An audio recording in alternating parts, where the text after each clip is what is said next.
நாடாளுமன்ற மக்களவையில எதிர்க்கட்சிகள் எல்லாம் சேர்ந்து ஒரு சட்ட நகலை இன்னைக்கு கிழிச்சு எறிஞ்சிருக்கிறாங்க. இது ஏன்னு உங்களுக்கு தெரியுமா? மகாத்மா காந்தி மேல அப்படி என்னதான் பாஜகவுக்கு வெறுப்பு? பெரியார் நேரு வரிசையில் இப்ப அவர் மீது வெறுப்பு அரசியல பரப்புறாங்களே, காரணம் உங்களுக்கு புரியுமா? கிராமப்புற ஏழைகளுக்கு 100 நாள் வேலை கொடுக்கறதுனால தான் அவங்க எல்லாம் சோம்பேறி ஆயிட்டாங்க அப்படின்னு பாஜக பரப்புரை பண்ணுது. இந்த தகவல் உண்மையா? இப்படி எல்லா கேள்விக்கும் பதில் தெரியணும்னா இந்த வீடியோவை ஸ்கிப் பண்ணாம பாருங்க.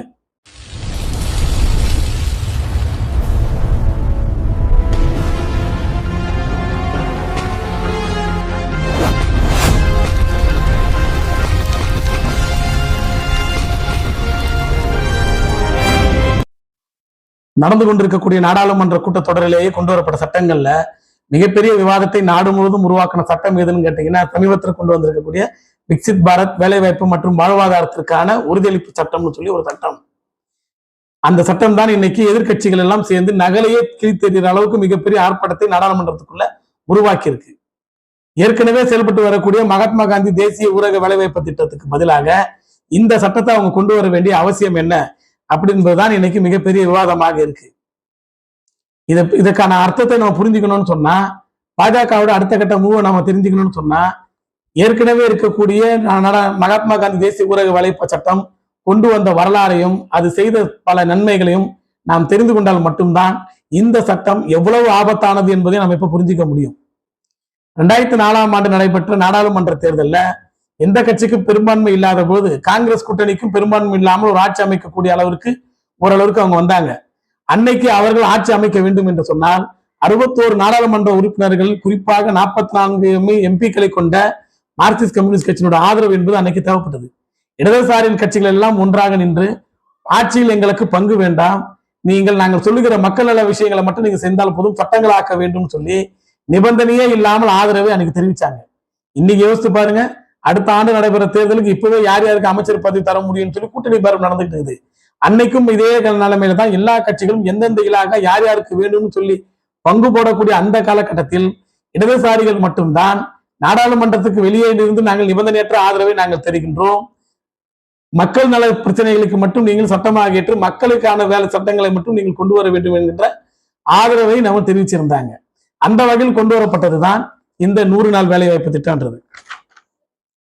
அன்னைக்கு 100 நாட்கள் ஆண்டுக்கு ஒரு குடும்பத்திற்கு வேலை, கிராமப்புற ஏழைகளுக்கு 100 ரூபாய் சம்பளம் அப்படின்னு சட்டம் முன்வரைந்தது. அதற்கு அந்த சட்டத்திலேயே என்னன்னு சொன்னால், இந்த சட்டத்தை அமலாக்கவில்லை என்று சொன்னால், எந்த கிராமத்திலும் அமலாக்கலன்னு சொன்னா சம்பந்தப்பட்ட பயனாளிகளுக்கு நாம் நட்டையீடு கொடுக்கணும்னு சொல்லி அந்த சட்டத்தில் இருக்குது. மிகப்பெரிய பாதுகாப்பு அது. ரெண்டாவது என்ன, விலைவாசி உயர்வதற்கு ஏற்பபடி அதனுடைய கூலியும் வைத்து கொடுக்கணும்னு சொன்னாங்க. அன்னைக்கு 100 ரூபாய் இருந்த கூலி இன்னைக்கு தமிழ்நாட்டுல 319 ரூபாய், ஹரியானாவில் 374 ரூபாய். இருக்கிறதுலே குறைவா இருக்கிறது எதுன்னு கேட்டீங்கன்னா, பாஜக ஆளக்கூடிய பீகார்லயும் ஜார்க்கண்ட்லயும் தான் 245 ரூபாய். இதுதான் இங்க இருக்கக்கூடிய கூலி வித்தியாசமாக இருக்கு. படிப்படியாக உயர்ந்து வந்திருக்கு. அது மட்டும் இல்லாமல் இந்த சட்டம் கொண்டு வந்ததே மிக முக்கியமான நோக்கம் என்னன்னு சொன்னா, நீங்க ஒரு நாளைக்கு ஏன் அது 100 நாள் அப்படின்னு கூட நம்ம கேள்வி கேட்கலாம். ஒரு நாளைக்கு, ஒரு ஆண்டில் 365 நாள்ல நீங்க மீதமுட்ட நாட்கள் எல்லாமே விவசாய வேலைகளுக்கு தொழிலாளிகள் போவாங்க.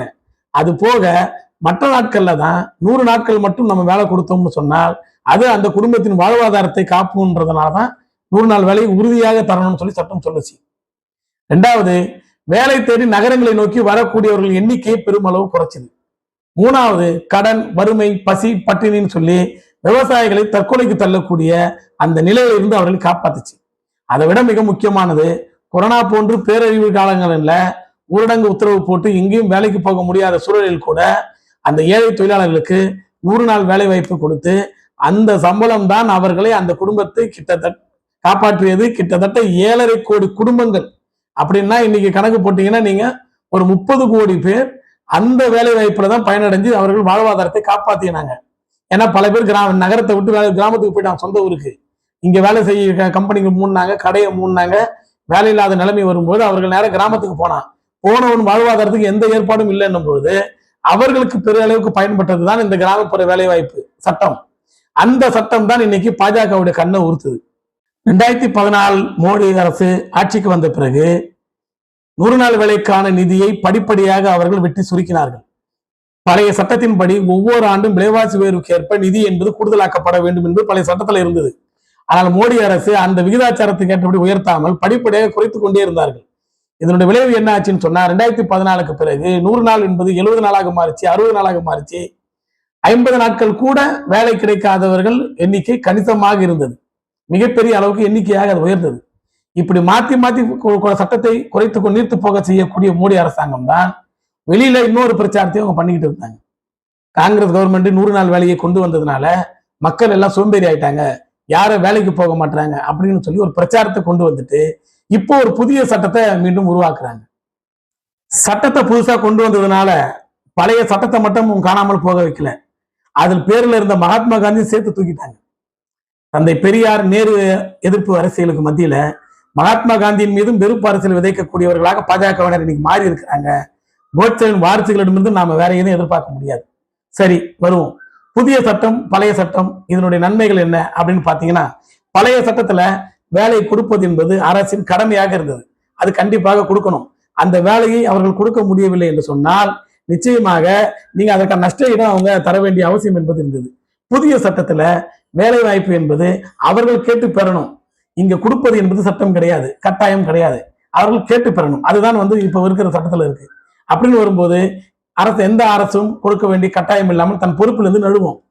இரண்டாவது, பழைய சட்டத்தின் அடிப்படையில உங்களுக்கு மாநில அரசுகள் 25%, மத்திய அரசு 75% நிதியும் ஒதுக்குச்சு இந்த செலவுக்கு. இந்த புதிய சட்டத்துல என்னடான்னு கேட்டீங்கன்னா, மத்திய அரசு 60% நிதியை ஒதுக்கும், மாநில அரசு 40% நிதியை ஒதுக்கும். காங்கிரஸ் ஆட்சியில் இருக்கும்போது நீங்க ஜிஎஸ்டின்னு ஒண்ணு கிடையாது. மாநிலங்களுக்கு எல்லா மாநிலங்களுக்கும் சொந்த வருவாய் என்பது அன்னைக்கு இருந்தது. ஆனால் இன்னைக்கு என்னன்னா, இந்த ஜிஎஸ்டி என்பது போட்ட பிறகு எல்லா வரி வருவாயும் மத்திய அரசுக்கு போய் அங்கிருந்து தான் செலவு பண்ண வேண்டிய ஏற்பாடு இருக்கு. பல மாநிலங்கள் நிதி சுமையில் தள்ளாடி கொண்டிருக்கும் போது 40% என்பது தொகையை நீங்க ஒதுக்குனீங்கன்னு சொன்னா பல மாநிலங்கள் இந்த திட்டத்திலிருந்து வெளியேறுவதற்கான சைலண்டாக அதை நிறுத்தக்கூடிய ஏற்பாடாகத்தான் போகும். அதைத்தான் பாஜகவும் எதிர்பார்க்குது. இதுதான் பார்த்தா புதிய சட்டத்துக்கும் பழைய சட்டத்துக்கும் வித்தியாசம். இன்னொன்னு, இந்த புதிய சட்டம் அமலாச்சின்னு சொன்னால் நீங்கள் வேலை என்பது இல்லாமல் போச்சுன்னு சொன்னா பல கம்பெனிகளுக்கு குறைந்த கூலிக்கு தன்னோட உழைப்பை விற்கக்கூடிய அவலம் என்பது வரும். கடன், வறுமை, வேலையின்மை என்பது மிகப்பெரிய பிரச்சனையாக கிராமப்புற ஏழைகளுக்கு வரும். இதனால பல பேர் தற்கொலை செய்து கொள்ளக்கூடிய நிலைமையும் என்பது வரும். வறுமை கிராமங்கள்ல இருக்கிறதுனால அவர்கள் நகரத்தை நோக்கி நகரக்கூடிய ஏற்பாடும், நகரங்கள் அதிக மக்கள் தொகை கொண்ட நகரங்களாக மாறுவதற்கான ஏற்பாடும் இந்த புதிய சட்டம் அமலானால் வரும். இது எல்லாமே பழைய சட்டங்கள் கொண்டு வந்த பிறகு மிகப்பெரிய அளவுக்கு கட்டுப்படுத்தப்பட்டது. இதுதான் பழைய சட்டத்துக்கும் புதிய சட்டத்துக்குமான வித்தியாசம். ஆகவேதான் இந்த புதிய சட்டம் என்பது மீண்டும் மீண்டும் கிராமப்புற ஏழைகளை மேலும் ஏழைகளாக்கக்கூடிய சட்டமாக இடதுசாரிகள் நினைக்கிறாங்க. அதனால தான் நாடாளுமன்றத்துக்குள்ளேயும் வெளியேயும் மிகப்பெரிய போராட்டங்கள் நடத்திக்கிட்டு இருக்காங்க. இந்த ஏழைகளுக்காக, கிராமப்புற ஏழைகளுக்காக ஆதரவு தெரிவிக்கணும் நீங்க நினைச்சீங்கன்னா நீங்களும் இந்த சட்டத்துக்கு எதிர்த்து எங்கேனும் உங்கள் கண் முன்னால் நடக்கும் போராட்டத்தில் 1 நிமிடமோ 2 நிமிடமோ கூட சேர்ந்து கலந்து கொண்டு உங்கள் எதிர்ப்பை காட்டுமாறு கேட்டுக்கொள்கிறேன். நன்றி, வணக்கம்.